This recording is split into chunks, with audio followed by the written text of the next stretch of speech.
नमस्कार प्यारे साथियों, स्वागत है आप सभी का आपका प्यारा सा यूट्यूब चैनल एजुकेशन लेक्चर। देखिए साथियों, आज हम लोग क्लास 12 है। दोस्तों फिजिक्स का मोस्ट इंपोर्टेंट है दोस्तों सब्जेक्टिव क्वेश्चन, जो आपके परीक्षा में 2 नंबर का पूछा जाता है। तो पूरा पूरा वीआईपी क्वेश्चन है, इसको एकदम याद कर लीजिए, यानी कि समझ लीजिए, ठीक है। बाकी तो याद हो जाएगा, अपने आप से आप लोग को याद हो जाएगा, ठीक है। खाली समझिए, जैसे जैसे बताता हूँ कर लीजिए, क्योंकि आपके परीक्षा में पक्का पूछने वाला प्रश्न है, ठीक है। तो इस वीडियो को एकदम पूरा लास्ट तक देखिए, आपको बिल्कुल समझ में आएगा प्यारे बच्चों। समझ लीजिएगा तो समझिए, याद हो जाएगा, पूरा मजा आएगा, एकदम याद कर लो, क्योंकि वीआईपी क्वेश्चन में पहले ही बोल दिया हूँ। तो चलिए प्यारे बच्चों, फटाफट शुरुआत करते हैं। बस आप लोग ये प्रयास कीजिए कि कौन कौन से क्वेश्चन है जो आपके परीक्षा में पूछा जाता है, वो क्वेश्चन को आप लोग देख लीजिए और याद हो जाएगा। याद करने की गारंटी नहीं है, आपको याद हो जाएगा, देखते हैं, ठीक है। तो आइए फटाफट शुरुआत करते हैं। अगर आप लोग चैनल पर पहली बार जुड़े प्यारे बच्चों, तो फटाफट से चैनल को सब्सक्राइब करके ऑल नोटिफिकेशन होता है, ठीक है, इसको दबा लीजिए ऑल नोटिफिकेशन पर। इससे क्या होगा प्यारे बच्चों, जितना भी सब्जेक्टिव क्वेश्चन का क्लास लेंगे उसका नोटिफिकेशन आपके पास सबसे पहले जाएगा, ठीक है। चलिए बहुत बढ़िया, बिल्कुल नोटिफिकेशन जाएगा। जो विद्यार्थी व्हाट्सएप ग्रुप में नहीं जुड़े हैं, फिर मैं नंबर दे रहा हूँ, तो इस नंबर पर आप लोग व्हाट्सएप मैसेज करके आप लोग व्हाट्सएप ग्रुप में जुड़ जाइएगा, ठीक है। ये नंबर मैं जो दिया हूँ प्यारे बच्चों, ध्यान दीजिएगा। लास्ट में आपका कितना है, 82 है, और लास्ट में 32 है। ये मेरा व्हाट्सएप ग्रुप है, ठीक है। इस नंबर पर आप लोग व्हाट्सएप मैसेज कीजिएगा, तो आप लोग व्हाट्सएप ग्रुप में फटाक से जुड़ जाइएगा, ठीक है। थोड़ा सा नेटवर्क प्रॉब्लम हो रहा है प्यारे, ठीक है, फिर भी प्रयास करना देखने का, ठीक है। चलिए बहुत बढ़िया प्यारे बच्चों, एकदम कर लीजिए, पूरा इंपोर्टेंट सब्जेक्टिव क्वेश्चन है। तो ये फटाफट शुरुआत करते हैं। जो विद्यार्थी पीडीएफ नोट्स नहीं है जरूर से ले लीजिएगा ऑल सब्जेक्ट का, ठीक है। ये नंबर दिख रहा है, इस नंबर पर कांटेक्ट करके आप लोग ऑल सब्जेक्ट का नोट्स जरूर से ले लीजिएगा। बहुत बढ़िया, ये फटाफट शुरुआत करते हैं प्यारे बच्चों। हर हाल में एकदम याद कर लीजिए, जितना भी सब्जेक्टिव क्वेश्चन है काफी वीआईपी क्वेश्चन है। और जो विद्यार्थी नोट्स लेना चाहते हैं इस नंबर पर कॉन्टेक्ट करके जरूर से ले लीजिएगा, ठीक है। आइए फटाफट शुरुआत करते हैं। देखिए क्वेश्चन जितना भी है सभी आपके परीक्षा में पूछा हुआ क्वेश्चन है, और इसको आपको याद करना एक कर्तव्य है, आपको समझना कर्तव्य है, क्योंकि आपके परीक्षा में पूछा हुआ क्वेश्चन है, ठीक है। चलिए एकदम आइए प्यार बच्चों, फटाफट शुरुआत करते हैं। आप लोग आराम से देखिए, पहला नंबर क्वेश्चन है कि धारा घनत्व क्या है। धारा तो आप लोग जानते हो कि आवेश प्रवाह के दर को विद्युत धारा कहते हैं, लेकिन यहाँ पर आपसे धारा घनत्व पूछा जा रहा है, करेंट डेंसिटी पूछा जा रहा है। तो आप लोग देखिए धारा घनत्व क्या है, तो आप लोग फिगर देखेगा आपको समझ में आ जाएगा। ये तार आपको जो दिख रहा है ना फिगर में, जो आपको चालक दिख रहा है, जो तार दिख रहा है, इसमें क्या है, इसका अनुप्रस्थ काट का क्षेत्रफल ले रहा है। जैसे कोई भी तार होता है तो इसका अनुप्रस्थ काट का क्षेत्रफल ये होता है, इसका अनुप्रस्थ काट का क्षेत्रफल आपका ये दिया गया है। और इससे कोई भी धारा प्रवाहित है, कोई भी दोस्तों तार है तो उसमें धारा प्रवाहित होगी नहीं, बताइए। कोई भी तार होगा तो इसमें धारा का प्रवाह होगा कि नहीं, बिल्कुल धारा का प्रवाह होगा। इसमें धारा का प्रवाह जैसे ही होगा, अनुप्रस्थ काट के क्षेत्रफल देते तो धारा का प्रवाह होगा, इसको हम लोग धारा घनत्व कहेंगे, करंट डेंसिटी से वो कहा जाता है। यहाँ पर आपको तार दिख रहा है, ये क्या आपको दिख रहा है, इस प्रकार से आपको तार दिख रहा है, ये क्या है, चालक तार आपको दिख रहा है, ठीक है। ये आपका चालक दिख रहा है, तो ये क्या है, चालक तार है प्यार बच्चों। इसका अनुप्रस्थ काट का जो क्षेत्रफल है, इसका नाम क्या है, इसका जो नाम है प्यार बच्चों आपका ए नाम है, क्या नाम है, इसका जो नाम है प्यार बच्चों, इसका नाम क्या है, ए आप लोग देख सकते हो। और इसमें प्रवाहित धारा क्या है, आई है, इसी को धारा घनत्व कहते हैं। आपको परिभाषा देखने की जरूरत नहीं है, ठीक है, याद हो जाएगा। क्या बोलना है, तो एक बार देखिए, आपको बोलना है प्यार बच्चों कि किसी चालक के इकाई क्षेत्रफल से, किसी चालक के इकाई क्षेत्रफल से प्रवाहित तो होने वाले जो धारा होते हैं प्यार बच्चों, इसी को धारा घनत्व कहते हैं। किसी भी चालक इकाई क्षेत्रफल, यहाँ पर आपको क्या इकाई क्षेत्रफल मिल रहा है, इससे जो प्रवाहित होने वाले जो धारा इकाई क्षेत्रफल से, तो इसमें धारा प्रवाहित हो रही है। मान लो ये आपका इकाई क्षेत्रफल है, इससे जो धारा प्रवाहित हो रही है, इसी को हम लोग धारा घनत्व कहेंगे, ठीक है। चल एकदम याद कर लीजिएगा, जितना भी क्वेश्चन है बहुत ज्यादा इंपॉर्टेंट है। परिभाषा आपका बन गया कि मान किसी चालक के इकाई क्षेत्रफल से प्रवाहित होने वाले धारा को धारा घनत्व कहते हैं। इसे जे से सूचित किया जाता है, या तो हम लोग इसको सीधे बोल सकते हैं जे सदिश के द्वारा इसको सूचित किया जाता है। जे सदिश का मतलब क्या है, ये जो तो सदिश राशि है, क्या राशि है, देखो धारा दिश राशि, कोई दिक्कत नहीं है, लेकिन धारा घनत्व पूछेगा आपको सदिश राशि याद रखना है। कौन सा क्वांटिटी होता है, इसका सदिश राशि होता है। चलिए बहुत बढ़िया, देखो जो कमजोर स्टूडेंट्स होते हैं, जिनको थोड़ा परेशानी होता है समझने में, उनके लिए लाइन जो है रामबाण लाइन है, क्या है, रामबाण लाइन, ये आप लोग ध्यान रखिएगा। देखिए रामबाण एकदम लाइन ये वाला देखिए क्या लिखा हुआ है। मान लिया कि किस चालक तार से इकाई क्षेत्रफल क्या है, आपका ए है। मान लो किसी चालक तार है प्यारे बच्चों, इसका क्षेत्रफल क्या है, इकाई क्षेत्रफल आपका क्या है, ए है। मान लिया कि कोई चालक है प्यारे बच्चों, इसका इकाई क्षेत्रफल क्या है, ए है, तथा इससे प्रवाहित तो होने वाली जो धारा है, इससे जो प्रवाहित होने वाली धारा क्या है प्यारे बच्चों, ये आपका आई है। इसी को हम लोग धारा घनत्व कहेंगे। और यहाँ पर आप लोग देख सकते हो धारा घनत्व जो जे बराबर आई बटा ए है। यानी कहने का मतलब क्या हुआ, इकाई क्षेत्रफल से प्रवाहित तो होने वाले धारा को हम लोग धारा घनत्व कहते हैं। यही आपका परिभाषा, देखो रट्टा नहीं मारना है। मैं आपको वीडियो में भले लिखा हूं कि हर हाल में याद करो, लेकिन आपको समझना है। रट्टा मारोगे भूल जाओगे, यही सबका दिक्कत होता है। आप लोग एग्जाम में जाएगा, जब प्रेशर देखेगा ना, जब देखेगा एग्जामिनर जो एग्जाम लेने वाला है एकदम कड़ाके का, एकदम कड़ाई करके एग्जाम ले रहा है, उस समय इतना प्रेशर होगा कि भूल जाएगा रटा हुआ चीज। इसलिए आपको समझ के पड़ेगा ना, सारा चीज आपको याद रहेगा। एकदम कितना भी मारपीट होगा ना तो कुछ नहीं आपको होगा, बनाते रहेगा अपने मग्न में। ठीक है, तो यहाँ से याद रखना। मान लिया कि किसी चालक के इकाई क्षेत्रफल का काट का क्षेत्रफल क्या है, ये आपका इससे प्रवाहित होने वाले धारा आप लोग देख सकते हो आई है। इसी को हम लोग धारा घनत्व कहते हैं प्यारे बच्चों। और यहाँ पर देखिए धारा घनत्व का सूत्र जो होता है, जे सदिश बराबर क्या होगा, आई बटा ए होगा। जे सदिश क्या होगा, जे सदिश होगा प्यारे बच्चों आई बटे ए होगा। ये फॉर्मूला आपको याद रखना है हर हाल में। और सब्जेक्टिव का क्लास एकदम करना है, मिस करोगे एग्जाम से मिस हो जाओगे ये सब क्वेश्चन से। ठीक है, चलिए ये आपका धारा घनत्व हुआ प्यारे बच्चों। और यहाँ पर देखिए इसका जो मात्रक की बात करें तो इसका मात्रक जो होता है एम्पियर बाय मीटर स्क्वायर होता है। क्या होता है, कैसे हुआ मात्रक, आपको पता है इसका मात्रक एम्पियर बटा मीटर का हुआ, बताओ आप लोग। इसका मात्रक एम्पियर बटा मीटर का हुआ, आपको समझ में आ रहा है। क्योंकि देखो ये आपका ऊपर में क्या दिख रहा है, आई बटा ए है, आई बटा ए है, तो इसका मात्रक एम्पियर होता है। नीचे आपका एरिया, इसका मात्रक जो होगा मीटर स्क्वायर हो जाएगा। एम्पियर बटा मीटर स्क्वायर देखिए मेरे प्यारे बच्चों कौन सा ऑप्शन में दिया गया है, एम्पियर बटे मीटर स्क्वायर। चलिए बहुत बढ़िया, धारा घनत्व। चलिए ये था प्यारे बच्चों आपका धारा घनत्व। ठीक है, एम्पियर बटे मीटर स्क्वायर इसका मात्रक हो गया। क्योंकि आपको पता होना चाहिए यहाँ पर धारा का मात्रक एम्पियर होता है और यहाँ पर आपका एरिया होता है, इसका मात्रक मीटर स्क्वायर होता है। तो ये आपका एम्पियर मीटर स्क्वायर हुआ। और इसका बीमा निकालना चाहते हैं, यहाँ पर धारा का जो बीमा होता है आई बटा ए ना होता है, इसका धारा का बीमा आई होता है। और यहाँ पर आपका जो एरिया होता है इसका बीमा होता है एल स्क्वायर, यानी कि यहाँ पर आपका बीमा होता है आई एल स्क्वायर लिखिए या ए एल के पावर -2 लिखिए, इसमें कोई दिक्कत नहीं है। चलिए बहुत बढ़िया सर, ये सब याद है भैया। चलिए रोहित याद है, बिल्कुल याद रहेगा। चलिए नेटवर्क प्रॉब्लम है, थोड़ा माइनस कर लीजिए, ठीक है, फिर नहीं होगा दिक्कत। चलिए चलो एकदम मस्त मस्त क्वेश्चन है। ठीक है, चलिए एकदम याद हो गया आपका धारा घनत्व। चलिए आइए अब नेक्स्ट क्वेश्चन आपका क्या कहा जा रहा है, देख लीजिए प्यारे बच्चों। आपका कहा जा रहा है कि विद्युत विभवांतर क्या है। तो देखिए किसी भी धारावाही परिपथ में एकांक यानी एकांक आवेश को एक बिंदु से दूसरे बिंदु तक, जैसे कि आप लोग देख रहे हैं यहाँ पर आपको दो दो बिंदु दिख रहा है। क्या दिख रहा है प्यारे बच्चों, यहाँ पर दो दो बिंदु, ये वाला बिंदु दिख रहा है, ये वाला बिंदु दिख रहा है। एकांक आवेश को, ठीक है, एकांक आवेश को एक बिंदु से दूसरे बिंदु तक ले जाने में जो कार्य करना पड़ता है इसी को विभवांतर कहते हैं। यानी विभवांतर का मतलब विभव में अंतर। तो यहाँ पर एकांक आवेश को एक बिंदु से दूसरे बिंदु तक ले जाने में जो कार्य करना पड़ता है इसी को हम लोग विभवांतर कहते हैं। क्या कहते हैं, विभवांतर कहते हैं।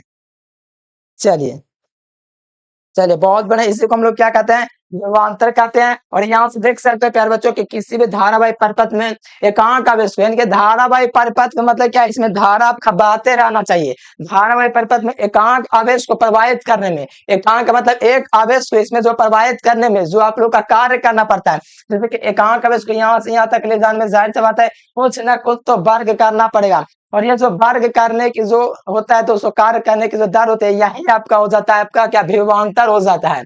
और यहाँ से आपका विभवांतर कहलाता है। इसे भी द्वारा सूचित किया जाता है, आपको ये बात याद रखना है। विभवांतर पूछे, विद्युत पूछे, इसको भी में ही निरूपित करते हैं। किस रूप में, तो भी रूप में ही निरूपित करते हैं। चलिए बहुत बढ़िया, आपकी बार 480 पार रोहित यादव। चलिए चलो ये आपका हो गया। अब देखो यहाँ पर मान लीजिए किसी भी धारावाही चालक में जो है बच्चों तार के द्वारा किया गया कार्य W है। देखो ये कमजोर स्टूडेंट्स के लिए है और आवेश Q है। मान लिया कि किसी भी धारावाही चालक आपका होगा प्यारे बच्चों, उसमें जो आपका किया गया कार्य होगा वो आपका क्या होगा, आपका W होगा और आवेश Q होगा। यानी कि V बराबर W/Q का फॉर्मूला बन रहा है। ठीक है, इसमें क्या कहा जा रहा है कि मान लिया किसी भी धारावाही चालक के द्वारा किया गया कार्य आपका W होगा और आवेश Q होगा। तो यहाँ सबका विभवांतर का सूत्र होता है V बराबर W/Q, यानी कि नीचे जो है आपका क्या है, ऊपर में क्या किया गया कार्य बटा में आवेश हुआ। सूत्र क्या हुआ, किया गया कार्य बटा में आवेश हुआ, यानी कि एक आवेश को एक बिंदु से दूसरे बिंदु तक लाने में जो किया गया कार्य होता है उसी को हम लोग कहते हैं। चलिए बहुत बढ़िया प्यारे, ये आपका क्लियर हुआ। चलो इसको भी आपको करना है। और इसको देखिए विभवांतर, इसका देखो विभवांतर का मतलब क्या होता है, वोल्ट होता है, जूल बटे कूलम होता है। W/Q इसका फॉर्मूला होता है, तो इसका मतलब जूल हो गया, आवेश का मतलब कूलम हो गया। तो जूल बटे कूलम जो हो जाएगा, इसका मतलब हो जाएगा 1 वोल्ट के बराबर, ठीक है। और यहाँ से बीमा आप लोग निकालना चाहते हैं तो आराम से निकाल सकते हैं। इसका सूत्र क्या होता है, जूल बटे कूलम होता है ना, ये बताइए। सॉरी, यहाँ पर P बराबर W/Q ना होता है, W/Q होता है। तो यहाँ से वर्ग का बीमा रखेगा तो ml² होता है, t की घात -2 होता है। और नीचे में आवेश का बीमा 80 होता है। इसको माइनस कीजिएगा तो ऊपर जाएगा तो आपका -2 बनेगा। और ये आपका A इनवर्स बनेगा या I इनवर्स का ये इसका फाइनल बीमा डायमेंशन वगैरह है। और ये एक आदिश राशि है, ये सब ये तो आप लोग याद रख सकते हैं ना। चलिए बताइए, ये सब तो याद रख सकते नहीं, यह एक आदिश राशि है। चलिए चलिए एकदम याद कर लेना, आपको पूरा सब्जेक्टिव क्वेश्चन जितना भी करवा रहे हैं, ठीक है, बहुत ही मस्त क्वेश्चन है। चलिए आज ये नेक्स्ट क्वेश्चन प्यारे बच्चों, क्या कहा जा रहा है, ध्यान से देखिए। का ये हो गया विभवांतर वाला। अब देखिए कहा जा रहा है कि एम्पियर का था, दूसरा के बाद आपका क्या गया, अच्छा तीसरा क्वेश्चन छूट गया है, कोई दिक्कत नहीं।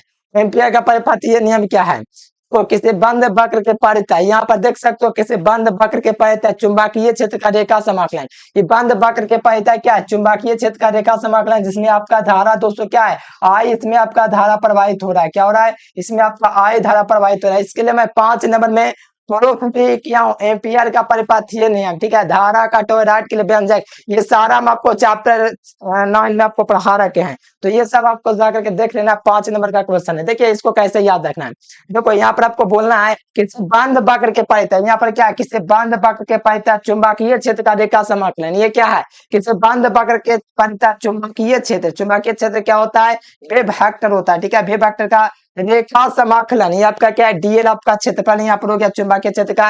यानी कि यहाँ पर आप लोग फिगर से देख सकते हैं, किसी बंद वक्र के परितः चुंबकीय क्षेत्र आपका बी होता है, और रेखा समाकलन इससे गुजरने वाले धारा का क्या होता है, आई गुना होता है। यानी कि इससे जो भी धारा गुजरेगा ना इससे बंद वक्र के परितः, तो म्यू नॉट आई गुना होगा इसका, ठीक है, म्यू नॉट आई गुना होगा, कोई भी धारा इससे प्रवाहित होगा किसी बंद वक्र के परितः चुंबकीय क्षेत्रफल से। तो आपको याद रखना है चुंबकीय क्षेत्रफल को आप लोग इस प्रकार याद रखना, किसी बंद वक्र के परितः, किसी बंद वक्र के परितः चुंबकीय क्षेत्र का रेखा समाकलन, ये जो है आपका क्या है, रेखा समाकलन, इतना आपको याद रखना है।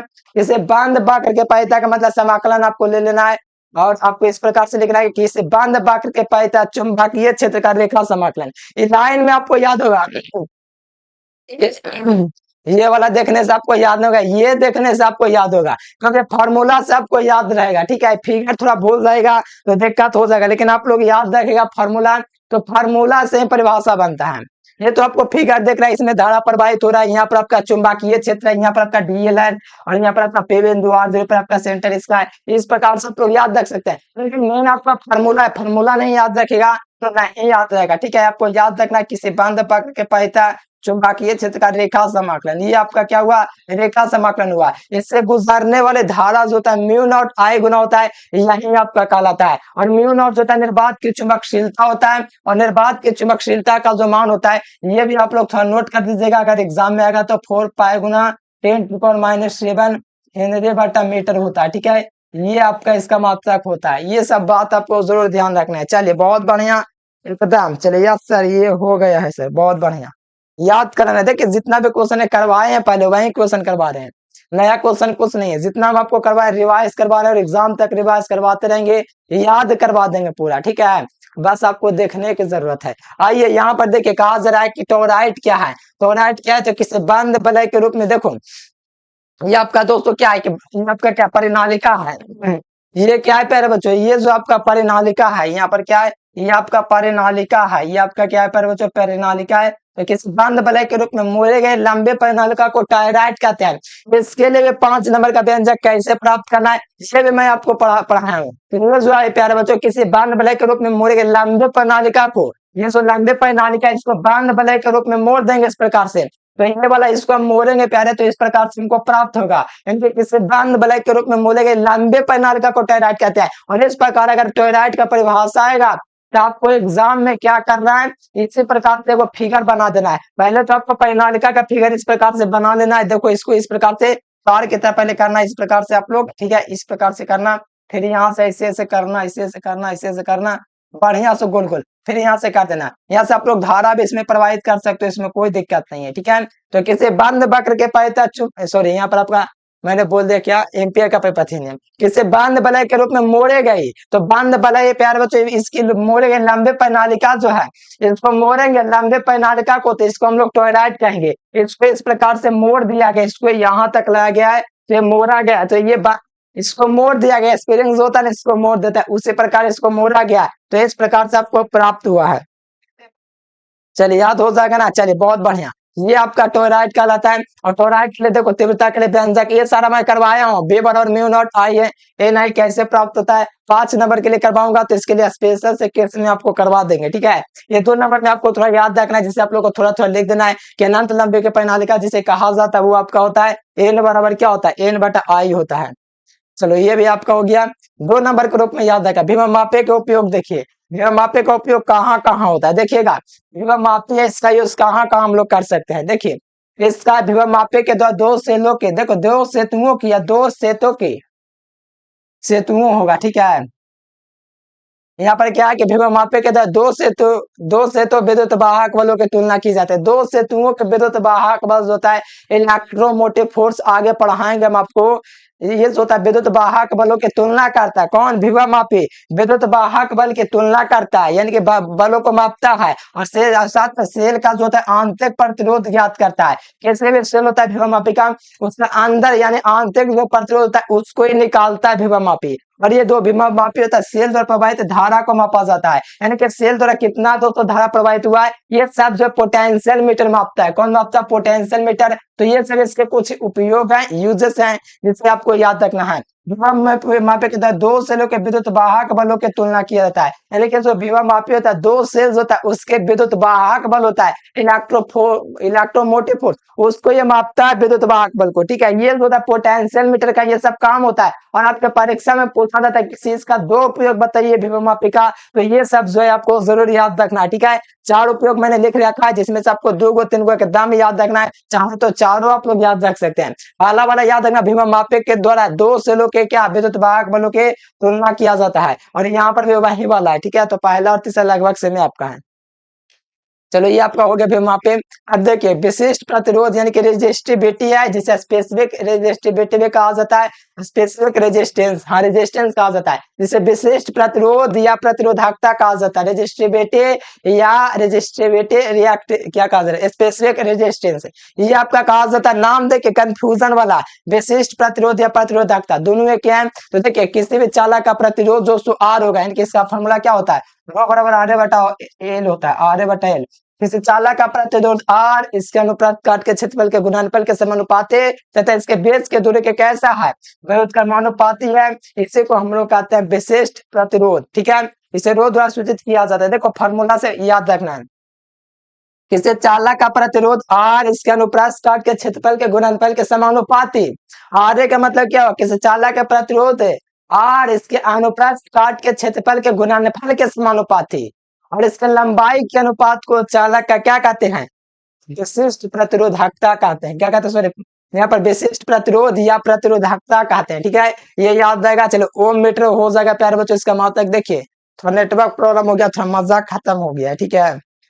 चलिए बहुत बढ़िया, यहाँ से आप लोग देखिए, यहाँ पर आप लोग क्या लिखेंगे, इसका मात्रक निकालेंगे आर बटा एल से, तो इसका मात्रक क्या हो जाएगा, ओम हो जाएगा, और इसका मीटर स्क्वायर हो जाएगा, लंबाई का क्या हो जाएगा, मीटर हो जाएगा, 1 ओम 1 मीटर से 1 मीटर खत्म, तो ओम मीटर इसका मात्रक हो जाएगा। और यहाँ से आप लोग बीमा भी निकाल सकते हैं, बीमा वगैरह भी निकालना सिखा दिए हैं कि रेजिस्टेंस का बीमा रखेंगे, और आपका क्या रखेंगे, मीटर स्क्वायर का बीमा रखेंगे, और यहाँ पर मीटर का रखेंगे, तो आपका बीमा ये वाला प्राप्त होगा ml t की घात -3 a के पावर -2। चलिए ऑब्जेक्टिव का क्लास करते हैं, सारा चीज आपको सीख गए होंगे, ठीक है। चलिए आइए प्यारे बच्चों नेक्स्ट क्वेश्चन देखा जाए, क्या कहा जा रहा है, विशिष्ट प्रतिरोध हो गया। चलो विद्युत वाहक बल, देखिए विद्युत परिपथ में एकांक आवेश यानी कि एकांक में देखो कोई भी विद्युत परिपथ है, ये विद्युत परिपथ है एकांक आवेश यानी कि एक आवेश को प्रवाहित करने के लिए, यहाँ से आवेश आपको पता है कि पल्लस से कोई भी धारा प्रवाहित होता है, पल्लस से प्रवाहित होता है, तो इस तरफ से प्रवाहित होगा। तो इसको प्रवाहित करने के लिए सेल द्वारा जितनी ऊर्जा की आवश्यकता होती है इसमें, ठीक है, इसमें धारा प्रवाहित करने के लिए एकांक आवेश को प्रवाहित करने के लिए सेल द्वारा, जो सेल होता है प्यारे बच्चों बैटरी, इसमें सेल द्वारा जितनी ऊर्जा की आवश्यकता होती है इनमें, यानी कि यहाँ पर देख सकते हो इलेक्ट्रोमोटिव पोर्ट है, इसको जितनी ऊर्जा की आवश्यकता होगी यानी कि एकांक आवेश को प्रवाहित करने के लिए सेल द्वारा इसमें जितना ऊर्जा चाहिए कि हमको इतना ऊर्जा चाहिए तब हम प्रवाहित हो सकते हैं, तो इसी को हम लोग विद्युत वाहक बल कहेंगे। क्या कहेंगे? इलेक्ट्रोमोटिव फोर्स कहेंगे। किसी परिपथ में एकांक आवेश को प्रवाहित करने के लिए सेल द्वारा जितनी ऊर्जा आवश्यकता होती है कि हमको इतनी ऊर्जा की आवश्यकता है तब इसमें प्रवाहित हो सकते हैं इस धारा में, तो इसी को हम लोग सेल का विद्युत वाहक बल कहते हैं। इसे ई सदिश द्वारा सूचित किया जाता है। मान लिया कि क्यू आवेश को प्रवाहित करने में किया गया कार्य डब्ल्यू है। देखो ये क्या है, कमजोर स्टूडेंट्स के लिए मेन लाइन होता है जिसको समझना है आपको। चलिए फिजिक्स का क्लास, चलिए पार्ट 7, बिल्कुल पार्ट 7 का भी आपका फिजिक्स का क्लास आएगा। बहुत हार्ड चैप्टर लेकिन आपको सबसे आसान चैप्टर में से पढ़ाएंगे, ठीक है, एकदम आसानी से पढ़ाएंगे। 7वां चैप्टर आपको एकदम फेवरेट हो जाएगा, ठीक है। चलिए आ जाए यहाँ पर, देखिए प्यारे बच्चों आपका क्या है, इससे विद्युत वाहक बल जो सूत्र होता है क्या होता है, E बराबर F बाई क्यू होता है। जो विद्युत वाहक बल के जो सूत्र होता है F बराबर W बाई क्यू हो गया, ठीक है। तो यहाँ पर आपका क्या हो गया, W बाई क्यू इसका सूत्र होता है, और यहाँ से जूल बाई कूलम्ब जैसे विभवांतर था वैसा ही हो गया, भीमा भी उसी प्रकार से निकला, ठीक है। क्योंकि थोड़ा सा नेटवर्क प्रॉब्लम हो जाता है तो हम कम हो जाता है ताकत, ठीक है सर, बहुत अच्छा पढ़ाते रहे, पढ़ा कहाँ रहे, नेटवर्क प्रॉब्लम हो गया इस कारण तो थोड़ा और मजा नहीं आ रहा है, ठीक है, नेटवर्क धोखा दे दिया, ठीक है। चलिए जल्दी जल्दी करवा दें तो उतना बढ़िया से नहीं समझाए, ठीक है। फिर भी आपका कल से जब भी करवाएंगे सब्जेक्ट आपको एग्जाम तक करवाते रहेंगे, ठीक है, एकदम मेहनत से पढ़ते रहिए और एग्जाम एकदम हल्का मचा दीजिएगा, ये सब क्वेश्चन आएगा तब। देखिए यहाँ पर देखिए, अनुगमन वेग किसी चालक सिरों के बीच क्या कहता है, चालक को आरोपित किया था, किसी चालक सिरों के बीच क्या किया था, विभवांतर आरोपित किया था। इनके चालक सिरों के बीच विभवांतर ये बैटरी लगाया जाता है, तो चालक में जो मुक्त इलेक्ट्रॉन होता है एक नियत सौतस वेग से चलने लगता है। यानी कि जब किसी चालक सिरों के बीच विभवांतर आरोपित करते हैं या बैटरी लगाते हैं, किसी चालक सिरों के बीच कोई बैटरी या विभवांतर लगाते हैं तो चालक में उपस्थित मूल मुक्त इलेक्ट्रॉन, इसमें जो मुक्त इलेक्ट्रॉन थे प्यारे बच्चों एक नियत औसत वेग से गमन करने लगते हैं। और जब इसमें दोस्तों जो होता है क्या होता है, इसमें जब आपका बैटरी या विभवांतर नहीं जोड़ा रहता है तो ये होता है इसमें जो चालक में इलेक्ट्रॉन होते हैं मुक्त होते हैं, इधर कोई भागता है कोई इधर भागता है, कोई इधर भागता है कोई इधर भागता है, कोई इधर भागता है कोई इधर भागता है, यानी जैसे तैसे मूव करता है। अब जब बैटरी नहीं लगा रहता है या विभवांतर इसके चालक सिरों के बीच न रहता है तब जब इसके चालक सिरों के बीच विभवांतर जैसे ही आरोपित होता है, बैटरी जैसे इसमें लगाते हैं तो इसमें जो मुक्त इलेक्ट्रॉन होता है एक नियत औसत वेग से गमन करने लगता है। जैसे इसमें मैंने बैटरी जोड़ा तो देखिए एक नियत औसत वेग से ये चलने लगा, ठीक है, नियत औसत वेग से चलने लगा, तो इसी नियत औसत वेग को अनुगमन वेग कहा गया है। देखो ये आपका एकदम चुटकियों में एकदम डाउट पूरा क्लियर हो जाएगा। कुछ विद्यार्थियों को समझ में आता अनुगमन वेग है क्या, लेकिन ये जो मैं परिभाषा करवा दिया इतना ज्यादा इंपॉर्टेंट है क्या बताऊं, एक बार में क्लियर हो जाएगा सारा डाउट। मैंने क्या बोला कि आपका क्या होता है, किसी जब चालक सिरों के बीच विभवांतर आरोपित किया जाता है या बैटरी लगाया जाता है, जब चालक सिरों जो होता है सिरा जो इसका होता है, ठीक है, इसके सिरों के बीच क्या विभवांतर या बैटरी कोई भी आरोपित कीजिएगा तो चालक में जो मुक्त इलेक्ट्रॉन होता है, मुक्त का मतलब क्या होता है, मुक्त माने इधर भागता है, कोई इधर भाग रहा है कोई इधर भाग रहा है कोई इधर भाग रहा है, इधर जैसे तैसे भाग रहा है। जैसे इसमें बैटरी हम लोग जोड़े, जैसे विभवांतर से कनेक्ट किए तो जो चालक का मुक्त इलेक्ट्रॉन था इधर उधर जो भाग रहा था एक नियत औसत वेग में आ गया। ये जो नियत औसत वेग व इस तरफ आने का ये नियत औसत वेग, इसी को हम लोग अनुगमन वेग कहा जाता है। बहुत ही सटीक परिभाषा, मुझे लगता है कितना कमजोर स्टूडेंट्स क्यों ना हो बहुत ढूंढते हैं वीडियो के अनुगमन वेग है क्या, लेकिन ये वीडियो अगर देख लेगा एकदम एक बार क्लियर हो जाएगा, ठीक है। और कभी भी आपको रट्टा मारने की जरूरत नहीं, इतना हार्ड परिभाषा बुक में दिया हुआ है जिसको मैंने आसान बनाया है, ठीक है। जो स्टूडेंट्स एकदम नहीं समझ रहे क्या तो एक बार में समझ जाएंगे परिभाषा पढ़ के। चलो इसको VT से सूचित किया जाता है, रट्टा एकदम नहीं माना, जो मैंने समझा है उसको देखिएगा। इसको VT से सूचित किया जाता है, इसका जो मात्रक होता है मीटर प्रति सेकंड होता है, इसका विमीय सूत्र ये होता है। देखो क्लास में मजा नहीं आ रहा है, क्योंकि देखिए नेटवर्क प्रॉब्लम हो गया ना, तो और भी बेहतरीन तरीका से हम आपको पढ़ाते हैं। लेकिन ऐसा वीडियो और लेक्चर आगे होता रहेगा, तो टेंशन नहीं लीजिए, सारा चीज आपको बढ़िया से होता रहेगा तैयार। बस मेहनत करते रहिए, ठीक है। परिभाषा वगैरह जो भी, चलिए इतना ही क्वेश्चन था प्यारे, ठीक है, इतना ही रखिए। चलिए बताइए प्यार बच्चों, आपको समझ में जितना भी प्रयास किया आपको समझ में इतना क्वेश्चन आया कि नहीं? बहुत ज्यादा मोस्ट इंपोर्टेंट क्वेश्चन था। और जो विद्यार्थी नोट्स नहीं लिए, ठीक है, जरूर से ले लीजिएगा नोट्स प्यार बच्चों। और सब्जेक्ट का एग्जाम में बेहतरीन अंक प्राप्त करना चाहते हैं, चलिए बहुत बढ़िया। देखिए यादव सरकार प्रहलाद सर 1,000 ऑब्जेक्टिव वाला क्लास कब होगा? अच्छा करवा देंगे कभी, ठीक है। चलिए बहुत बढ़िया। सुपाल से कौन है? पढ़ाई कैसा चल रहा है रोहित? चलिए बहुत बढ़िया। चलिए प्यार बच्चों, ये सब था, बहुत ही जबरदस्त। अगर आप लोग चैनल से पहले बार जुड़े हैं तो फटाफट से चैनल को सब्सक्राइब करके बेल नोटिफिकेशन कर लेना है। और जो विद्यार्थी नोट्स लेना चाहता है तो इस नंबर पर आप लोग कांटेक्ट कीजिएगा, 91 92 91 94। और व्हाट्सएप ग्रुप में आप लोग नहीं जुड़े हैं, ठीक है, व्हाट्सएप ग्रुप में नहीं जुड़े तो आपको लिंक व्हाट्सएप ग्रुप का दिख रहा है, उस लिंक पर क्लिक करके आप लोग ज्वाइन हो सकते हैं। चलिए प्यार बच्चों, आज के लिए फिलहाल इतना है। Thanks for watching this video. जय हिंद, वंदे मातरम।